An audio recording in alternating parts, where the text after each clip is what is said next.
Dime, ¿a dónde iré sin ti? Resignificar la pregunta para transformar el dolor por la muerte de un hijo en amor. Lorena Barón Rondón. En memoria de mi hermosa hija, Valeria. Volver a vivir en plenitud. Dime, ¿a dónde iré sin ti? El título de este libro tiene una doble connotación. Por un lado, la pregunta dirigida a Valeria. Dime, mi niña, ¿qué voy a hacer sin ti? ¿A dónde iré? Una pregunta que no tenía respuesta. Ya mi vida no tenía norte a pesar de tener tanto. Mi esposo, mi hijo, mi familia. La vida se me había vuelto una obligación. Durante mucho tiempo solo deseaba, en el mejor de los casos, estar profundamente dormida para no sentir. Muchas veces deseé que mi vida pasara rápido, que pasara 20 años para criar a Santiago, que fuera un hombre y entonces yo pudiera morirme tranquila. Qué pensamientos y sentimientos tan fuertes tuve que experimentar. Esto no fue únicamente durante el primer año. De hecho, mi duelo fue una montaña rusa. Dice una teoría de la psicología que una persona que vive un duelo pasa por estas etapas: crisis, negación, enojo, depresión, aceptación y aprendizaje, que el duelo se elabora y se cierra, y que la manera de comprobar que se ha elaborado bien es cuando se recuerda sin dolor. Yo siento que viví las primeras 4 etapas en una especie de espiral. Nunca recibí apoyo terapéutico de parte de un profesional en psicología. La primera experiencia con un psicólogo fue en el año 2017, durante esa fuerte depresión que ya les he compartido. Lloraba todos los días y tenía medicación antidepresiva. Decidí ir a psicología porque uno de los médicos tratantes me ordenó hacerlo. Recuerdo que le conté a la psicóloga lo que sentía, todo lo que me pasaba. Ella me escuchó y al final me dijo: puedes llorar una cuota cada día, luego secarte las lágrimas y no permitirte llorar más. Y eso fue todo. No hubo un plan de acompañamiento, una tarea para desarrollar ni un pedido para una próxima cita. Así que esa experiencia fue todo un fraude. Había acabado de hablar con una completa extraña sobre los sentimientos más fuertes e íntimos que estaba experimentando, y ella solo me decía que llorara una cantidad determinada de lágrimas cada día. Luego, en el 2019, intenté nuevamente con un psicólogo para abordar especialmente el duelo de cara a Santiago. Aunque esta vez no fue tan desalentador, lo cierto es que llegué a la conclusión de que no están preparados para atender padres que han perdido hijos. Puede que esté lanzando una afirmación excesiva, dado que apenas fueron 2 los psicólogos que visité, pero para mí fueron suficientes. Cuando se vive en un estado susceptible, donde lo que se respira casi que no es oxígeno sino dolor, donde lo que se busca con anhelo es una ayuda empática y un plan para avanzar e ir sanando, 2 oportunidades son suficientes para comprender que estaba buscando en el lugar equivocado. A lo largo del tiempo de mi vida desde la partida de Vale, especialmente en esos primeros 4 años, me pregunté varias veces a dónde iré sin ella, en esa espiral de crisis, negación, enojo, depresión, aceptación, aprendizaje. Pero Dios me mostró en su palabra que Pedro, el apóstol, también le hizo esa pregunta a Jesús. Y añadió: por eso les he dicho que nadie puede creer en mí si no se lo concede mi Padre. Desde entonces, muchos discípulos suyos se volvieron atrás y ya no andaban con él. Jesús preguntó a los 12, ¿también ustedes quieren dejarme? Simón Pedro le contestó: Señor, ¿a quién iríamos? Solo tú tienes palabra de vida eterna. Nosotros creemos que tú eres el Santo de Dios. Juan 6, 65 al 69. Recuerdo escuchar una canción de la hermana Glenda: tú tienes palabras de vida. Señor, tú tienes palabras de vida. Señor, tú tienes palabras de amor. Dime, ¿a quién iré? ¿A quién buscaré? Dime a dónde iré, si tú tienes palabras de vida. Y dime a dónde iré, o a quién iré, y dime a dónde iré sin ti.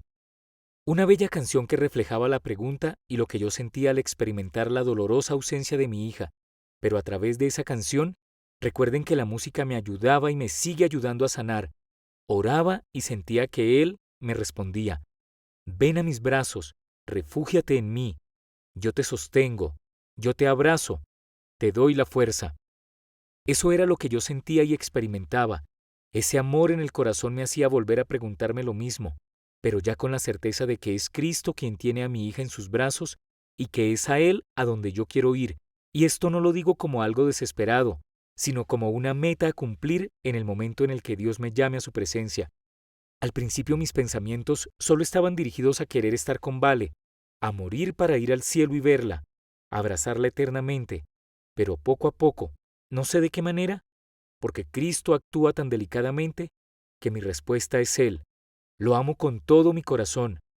Me ha mostrado su misericordia cada día, me ha llamado por mi nombre y siento que la alegría de morir va a ser estar a sus pies y verlo.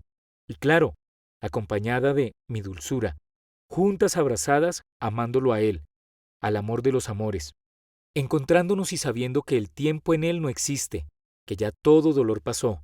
Sé que ella está bien, que no le hago falta, que ella ya tiene la plenitud de la vida en Cristo y que, aunque yo quisiera, no podría darle nada la paz, la felicidad, el amor que Jesús le da.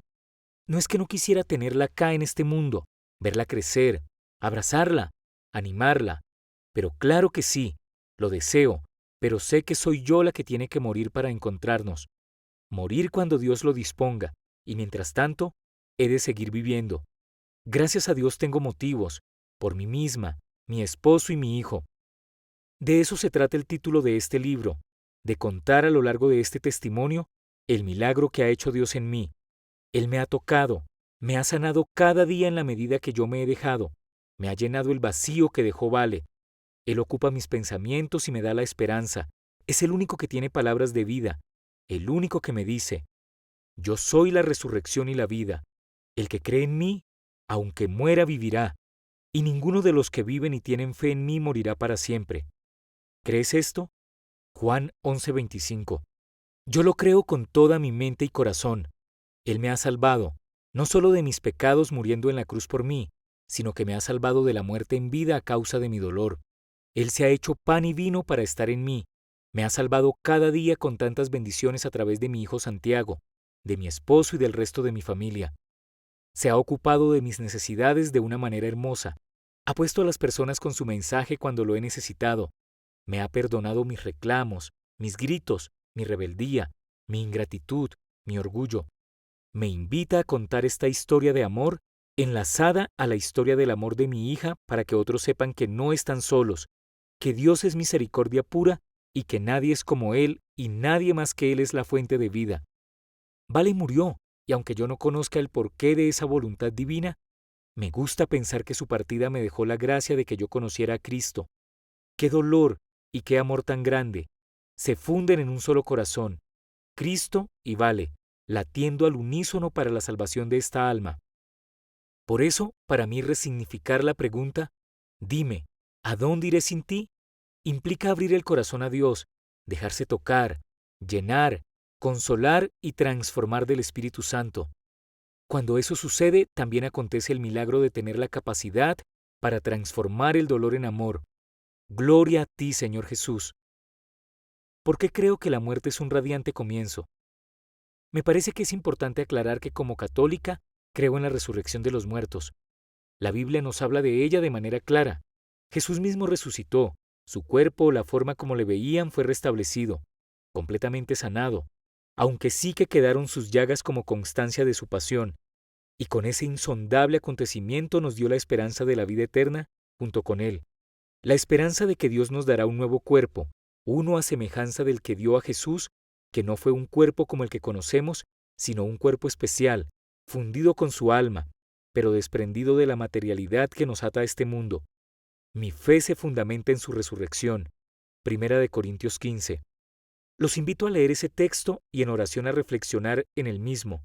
Sé que Dios nos da en su palabra un mensaje individual a cada uno de nosotros, un mensaje de vida y de esperanza.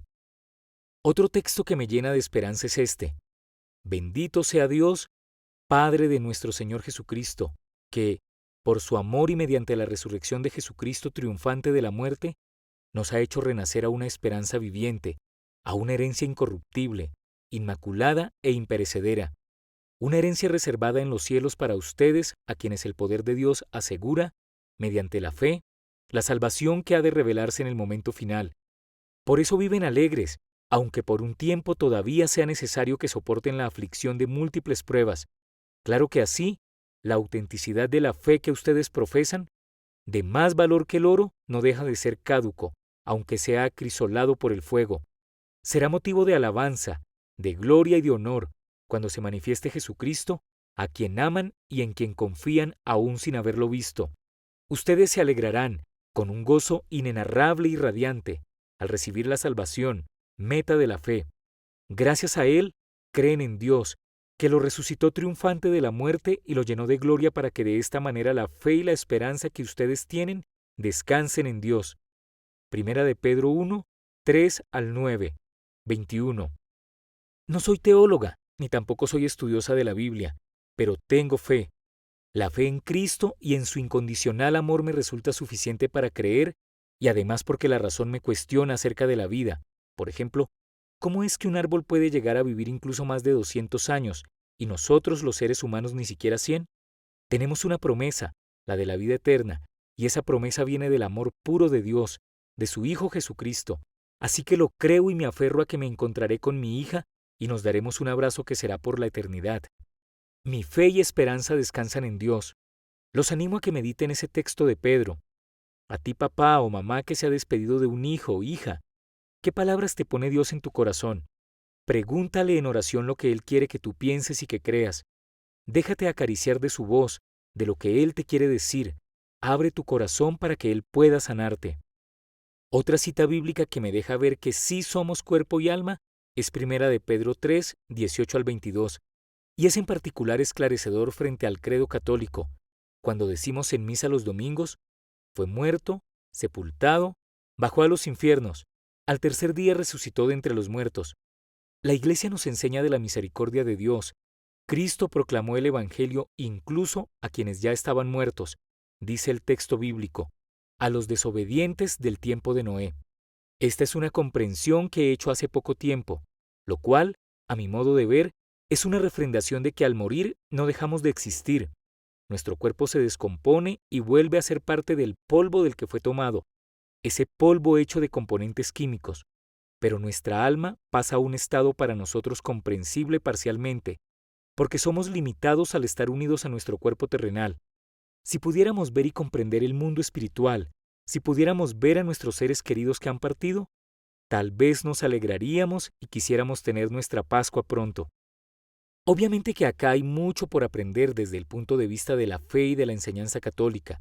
El cielo, el purgatorio y el infierno son realidades observadas por muchos de nuestros santos e incluso por religiosos y laicos que han tenido experiencias cercanas a la muerte.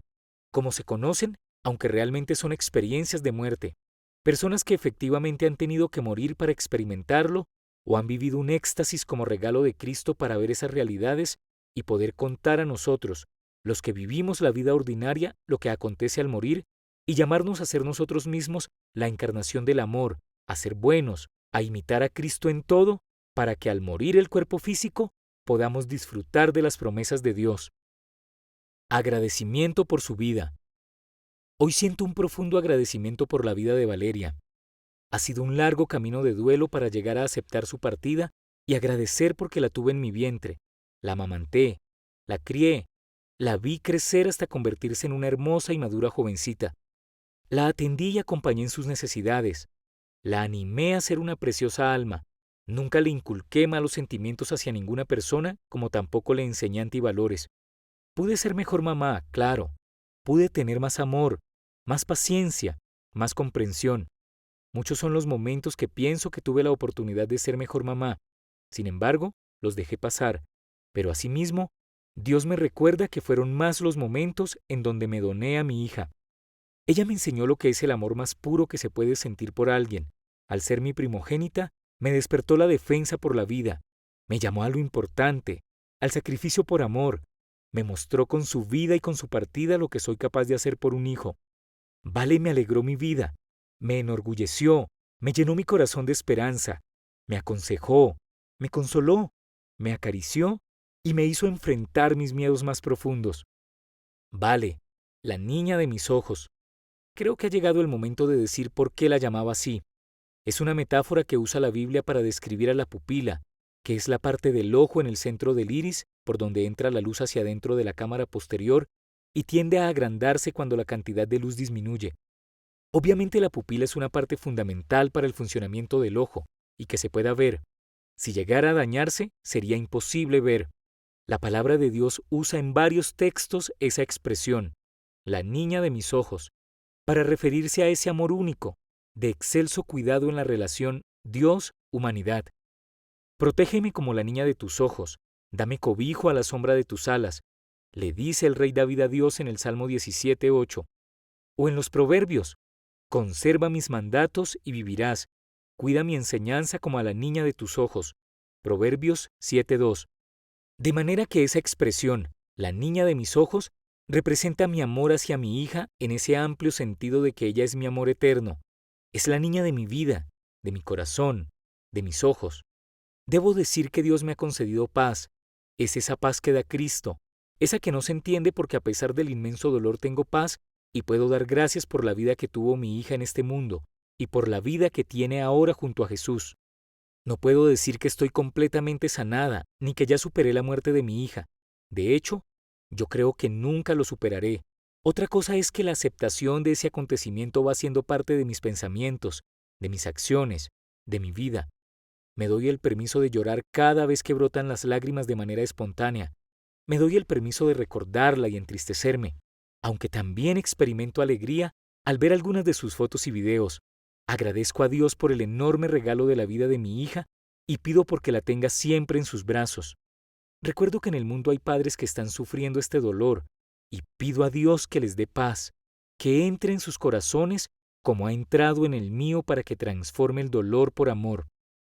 Felicidad como camino y no como fin. Algunas personas señalan que la felicidad es tenerlo todo.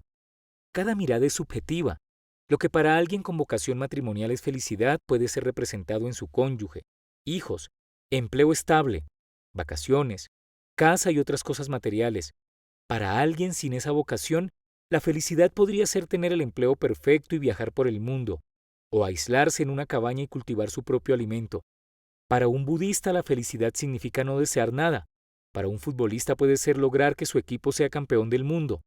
Para un líder podría ser lograr todos los objetivos de un proyecto y el reconocimiento por parte de su equipo de trabajo. Es decir, la felicidad está condicionada por aspectos como los roles, vocaciones que ejercemos, lo que nos sucede y, en buena parte, nuestra actitud frente a cada momento que vivimos. Cada uno tiene su propio concepto y variables de felicidad. Sin embargo, la felicidad se escapa de las manos de todos los humanos casi diariamente. Algunas personas se atreven a decir que son completamente felices porque tienen un matrimonio estable y la alegría de los hijos, pero no saben qué puede pasar en el futuro, pues lo cierto es que en la vida el sufrimiento siempre está presente, de una manera o de otra. Cada uno tendrá que experimentarlo y en nuestra sociedad el sufrimiento se opone diametralmente a la felicidad. ¿Quién quiere sufrir? Al menos yo no quiero sufrir más. Pero, ¿qué es la felicidad entonces? Hoy entiendo que la felicidad está mediada por las circunstancias de la vida. Mi alegría sería mayor si tuviera a mi hija peregrinando en este mundo, pues a pesar de todo lo que he experimentado en este camino con Jesús, sigo deseando tenerla en mis brazos. De hecho, teniendo muy avanzada la escritura de este libro, he tenido momentos de dolor en los cuales he llorado a mi hija, la he anhelado y he sufrido por no verla crecer. Así que la felicidad que me queda en el camino la construyo con base en lo que tengo hoy, en este presente que vivo. Hoy sigo siendo la madre de Valeria y ella mi amada hija. Es un lazo de amor irrompible que Dios nos ha regalado y eso es importante considerarlo como una variable de mi parcial felicidad en esta vida terrenal.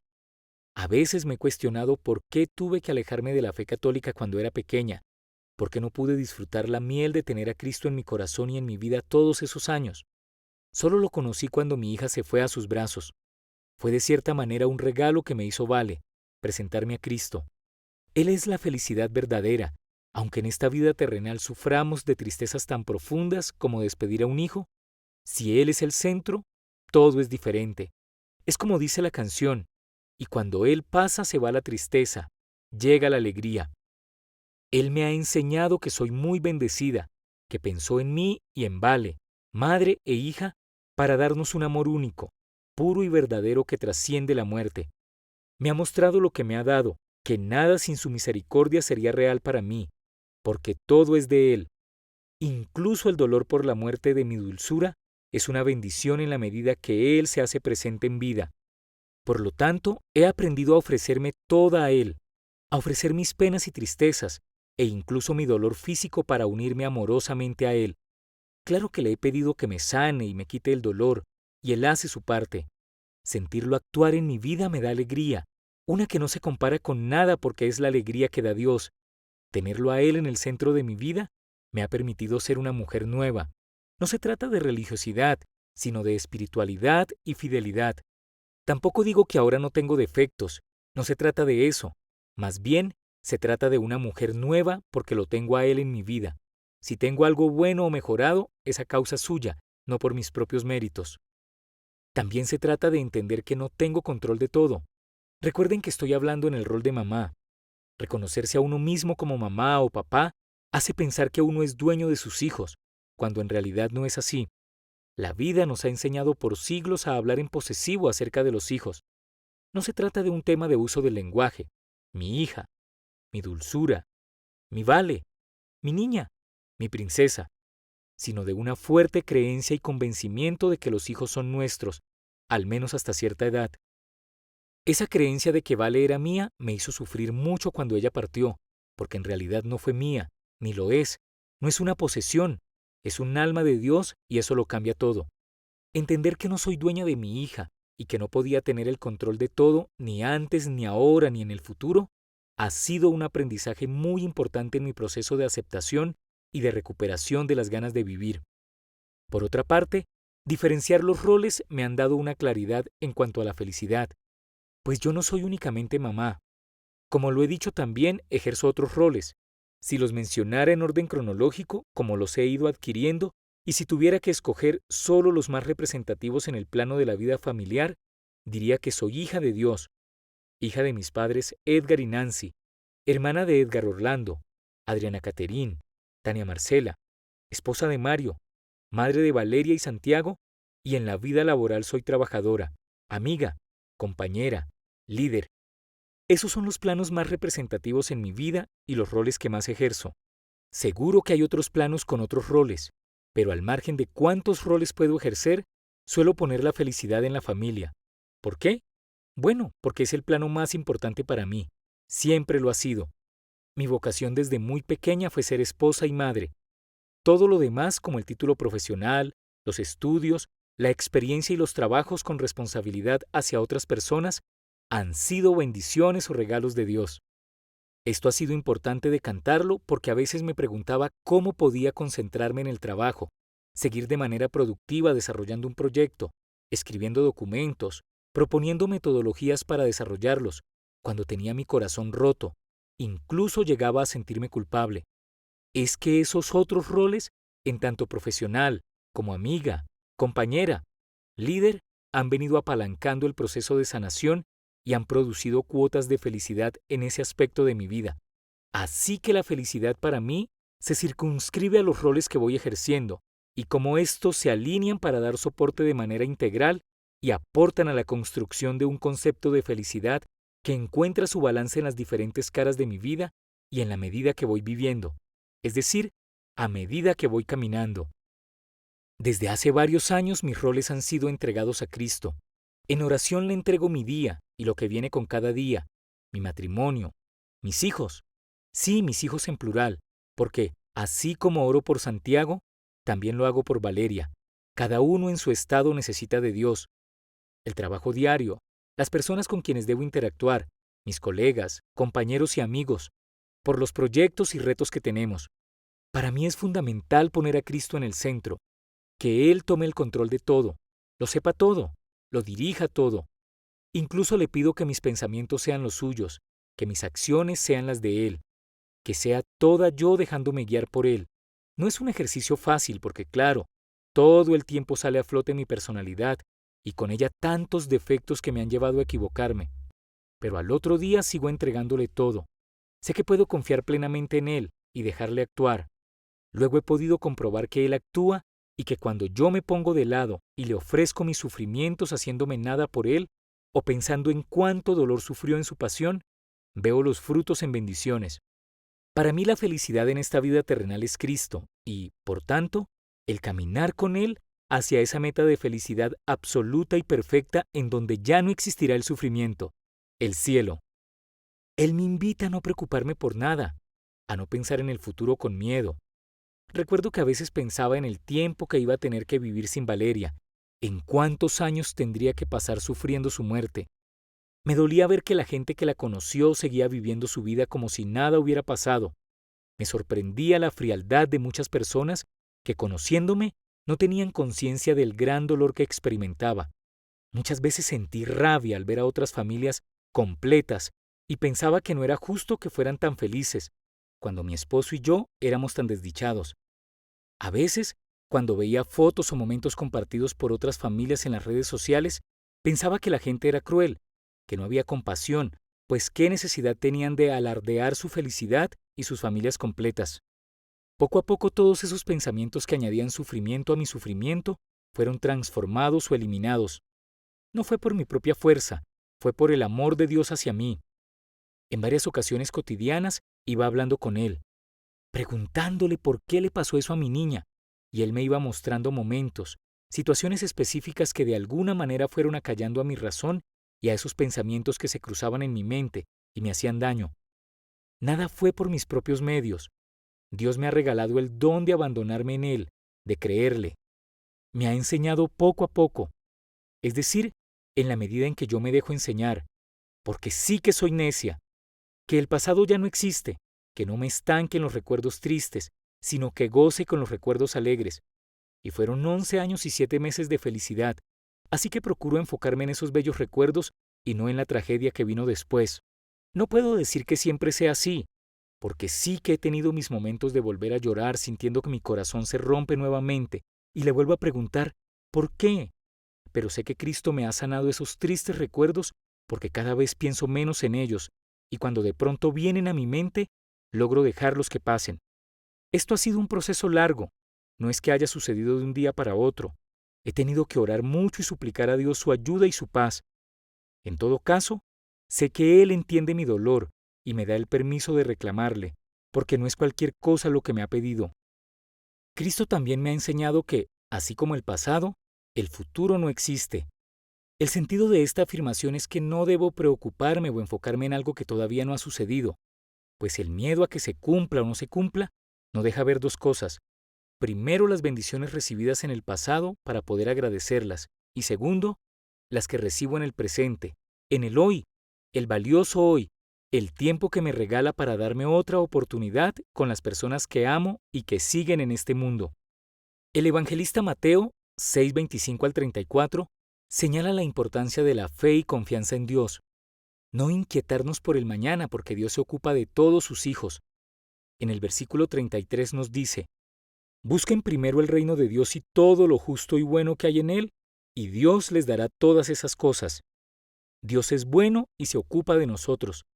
Aunque a veces parezca que Él no escucha o que no hace nada, en medio de nuestra limitación como seres humanos, es importante que silenciemos esos pensamientos y veamos cómo a nuestro alrededor suceden pequeños milagros que son bendiciones y que sin ellas nuestras vidas serían más duras. Confiar en Dios es un regalo que Él mismo nos da.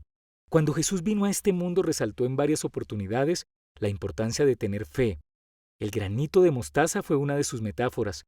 Y no se trata simplemente de decir en voz alta que tenemos fe o de declarar que la tenemos. Se trata de vivir la fe en Él, de creerle a Él, que todo lo puede, que nos piensa y que en la medida que nosotros lo busquemos en oración y a través de nuestras obras, Él se va haciendo presente mostrándonos el camino, hablándonos al corazón. Él mismo nos enseñó de qué se trata la felicidad. Podemos leer las bienaventuranzas en el libro de Mateo 5, 3 al 12. La palabra bienaventuranza significa felices. Algunas traducciones de la Biblia usan la palabra bienaventuranza, mientras que otras usan la palabra felices. Felices los de espíritu sencillo, porque de ellos es el reino de los cielos. Yo no lo entiendo como una invitación a estar revisándonos internamente. Si somos sencillos desde el espíritu, somos dóciles a Cristo, nos dejamos moldear por Él, trabajamos porque nuestro orgullo se minimice y logremos desapegarnos de aquello que nos puede causar daño. Tener el propósito de soltar, de dejar ir aquello que nos hace daño, lo que no nos permite hacernos sencillos ante Dios y ante el prójimo. El dolor por la pérdida de un hijo nos puede llevar a ser duros de corazón, a alimentar nuestro espíritu con rabia, impotencia y envidia, provocar acciones dañinas hacia otros y hacia nosotros mismos. Un espíritu sencillo implica decirle a Cristo: acá estoy, Señor. No soy nadie, y sin embargo tú me amas. Tengo este dolor tan grande y no puedo solo o sola. Me abandono a ti. Felices los que están tristes, porque Dios mismo los consolará. La mayoría de las personas no queremos estar tristes. Sin embargo, Jesús sabe que hay muchos que tenemos una profunda tristeza, por diferentes razones, pero lo importante es que Él mismo nos dice que lo sabe, que no estamos solos y que ya en ese estado de tristeza, Él se hace presente para consolarnos. Pienso en cuántas cosas hermosas hizo en su momento para darme consuelo, como permitirme e inspirarme en mi corazón el conocer a su Madre María para que ella me llevara a Él, cuando me regaló su descanso en el Espíritu Santo, cuando me dejó verlo bailando con mi hija, pero también en cada oración, cuando menciono su nombre, Él me regala paz, cuando Santiago me abraza y me dice que me ama, o cuando estoy inmersa en tantas cosas y Él me habla a través de una persona o de un texto de la Biblia. Dios cumple esta bienaventuranza. No nos dice que no nos quitará la tristeza, sino que nos consolará, pero hay que pedirle y dejarse consolar de Él. Felices los humildes, porque Dios les dará en herencia la tierra. A la luz de las Escrituras, la Biblia, la humanidad es esa virtud para reconocer a Dios como Creador y, por tanto, superior a nosotros, dueño de todo y cuyo poder y voluntad es perfecta. Para mi caso en particular, esto significa reconocer que mi hija es primero de Él, que por su gracia la tuve en mi vientre y por casi 12 años la pude ver crecer y disfrutar de su amor. Entender que Dios me dio ese don por un tiempo y que, en mi calidad de criatura suya, en humildad ante mi Creador, me abandono a Él. Felices los que desean de todo corazón que se cumpla la voluntad de Dios, porque Dios atenderá sus deseos. Esta es otra bienaventuranza que me hace pensar y reflexionar en todo lo que he puesto en manos de Dios, en las incontables veces que he recitado el Padre Nuestro. Hágase tu voluntad en el cielo como en la tierra, en aceptar su voluntad, aunque no sea lo que yo haya pedido. No sé cómo será eso de que Él atenderá sus deseos, pero tampoco me angustio pensando en qué significará, porque claramente mis deseos no se han cumplido. Creo que se trata una vez más de esperar en Dios, sabiendo que obra para mi bien y que seguirá mostrando su generosidad y misericordia en mi vida. Felices los misericordiosos, porque Dios tendrá misericordia de ellos. La misericordia se manifiesta a través del sentimiento de compasión hacia los que sufren y con la acción de ofrecerles ayuda. Es decir, implica no solo sentir compasión del otro, sino también ayudarle de manera concreta. Ciertamente no es una virtud que se desarrolle rápido.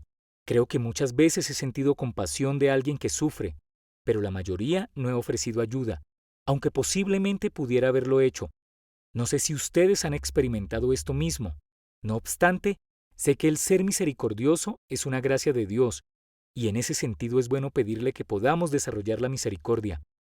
Las veces que he podido ejercerla, compasión más ayuda concreta, me he sentido más humana e instrumento del amor de Dios. Eso produce una alegría especial, pero lo más importante no es hacerlo porque se cumpla esta bienaventuranza, pues sería un mero cumplimiento buscando una retribución, sino por amor a Él y al prójimo. Creo que esta es una bienaventuranza que podemos poner por obra en memoria de nuestros hijos, ayudar a niños menos favorecidos económicamente o a una familia vulnerable, y si no podemos hacerlo con recursos financieros, iniciar un apostolado de oración por ellos. Felices los que tienen limpia la conciencia, porque ellos verán a Dios. Para mí en este contexto de la felicidad, tener limpia la conciencia implica no solo cuidar mis pensamientos, sino también mis omisiones y mis acciones. De nada sirve tener una buena acción si en el corazón cultivamos alguna envidia o egoísmo. Sé que se trata de procurar que nuestra conciencia sea agradable al Señor.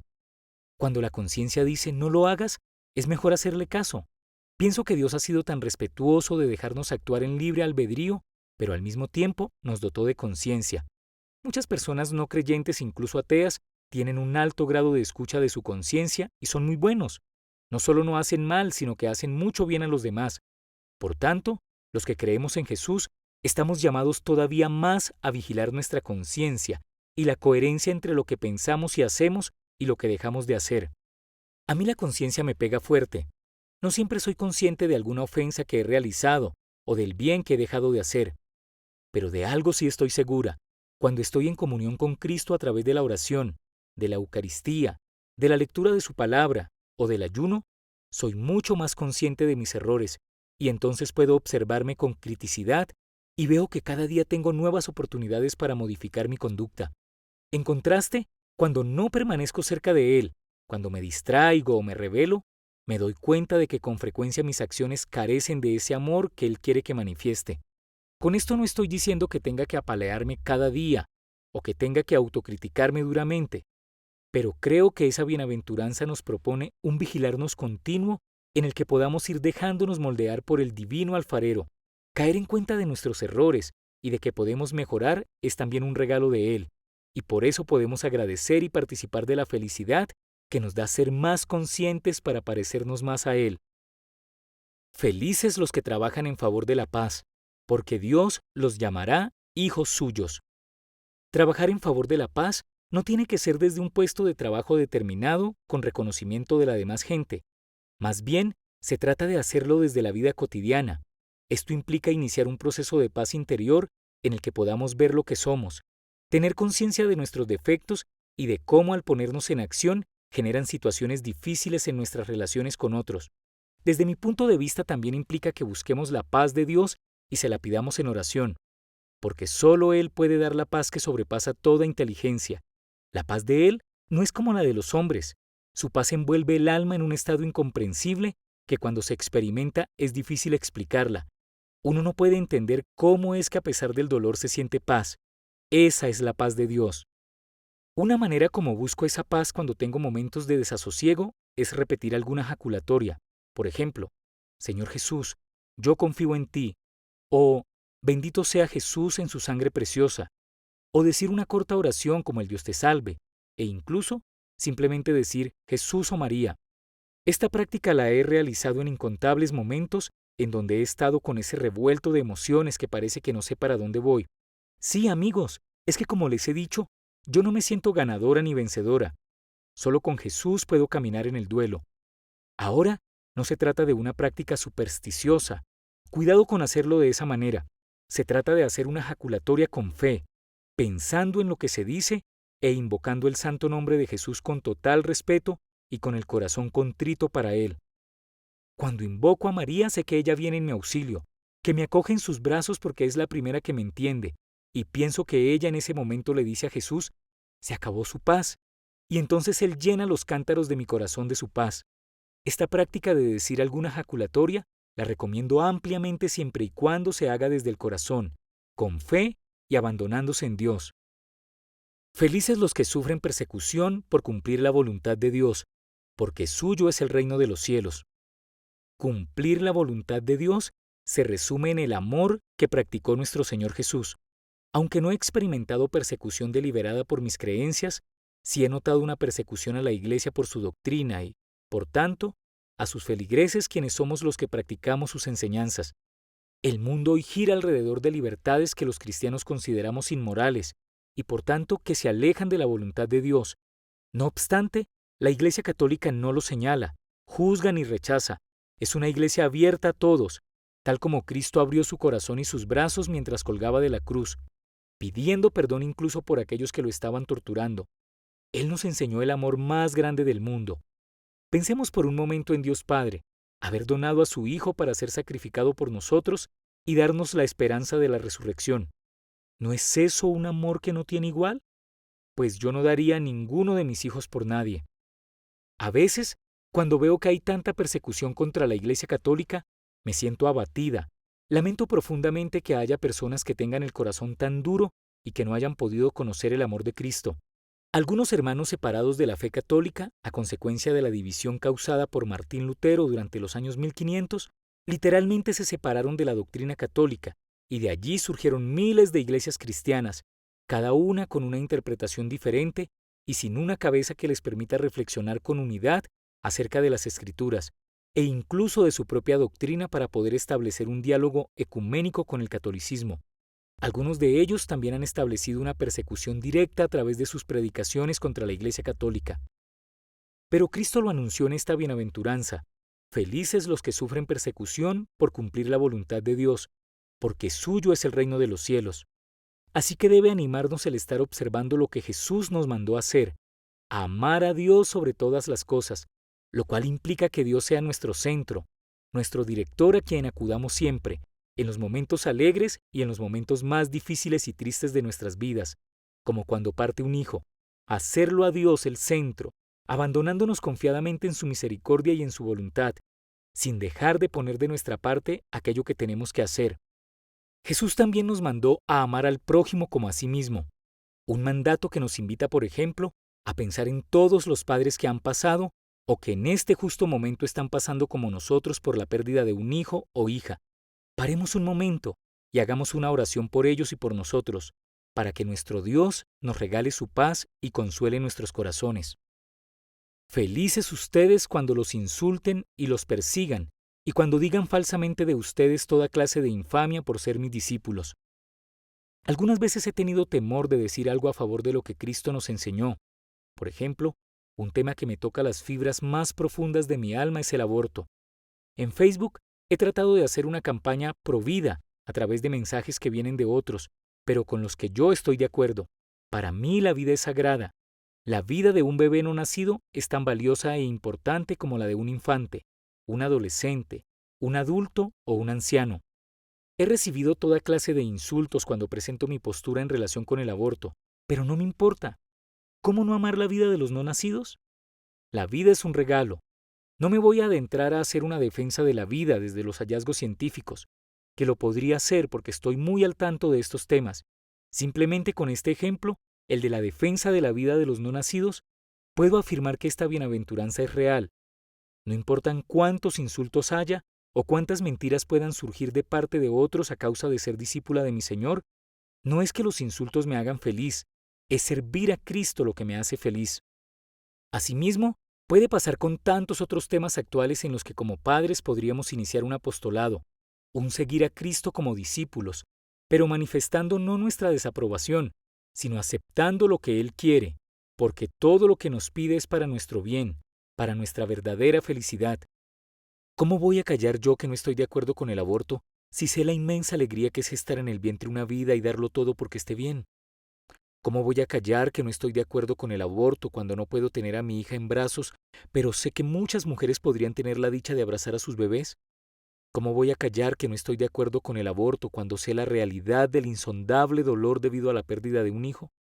Porque el lazo de amor de una madre con el hijo que lleva en su vientre es único e indescriptible. ¿Cómo voy a callar la felicidad que se experimenta al dar a luz y ver esos ojitos que gritan solo amor y gracias? Finalmente, Jesús nos dice: alégrense y estén contentos porque en el cielo tienen una gran recompensa. Así que en esta vida terrenal, la felicidad es seguirlo a Él. Aunque estemos tristes, lloremos, seamos insultados y tengamos que esforzarnos mucho. Luego, recibiremos la felicidad que no se acaba, la perfecta, la que todo ser humano anhela, en donde no nos faltará nada. Hace poco pensaba en el cambio que Dios ha realizado en mi vida, en mi razón y en mi fe. Antes quería morir, ahora quiero vivir para ver a mi hijo Santiago convertirse en un hombre, desarrollar su vocación, la que sea que Dios ponga en su corazón, disfrutar de una vida tranquila en mi vejez junto con mi esposo y poder morir con el alma lo más pura posible para ir al encuentro de mi hija, fundirme con ella en ese abrazo eterno de felicidad absoluta, inmersas en el más perfecto amor de Cristo, y esperar para dar la bienvenida a mis otros seres queridos, los que se unan a Dios después de mí. Lo importante de esto es que lo dejo en las manos de Dios. No es que me lo imagine todos los días o esté ansiosa de vivirlo.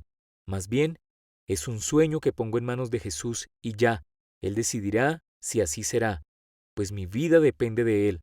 Lo que sé es que lo que Él decida será lo mejor para mí. En ese sentido, la felicidad como camino está mediada por estas premisas. A.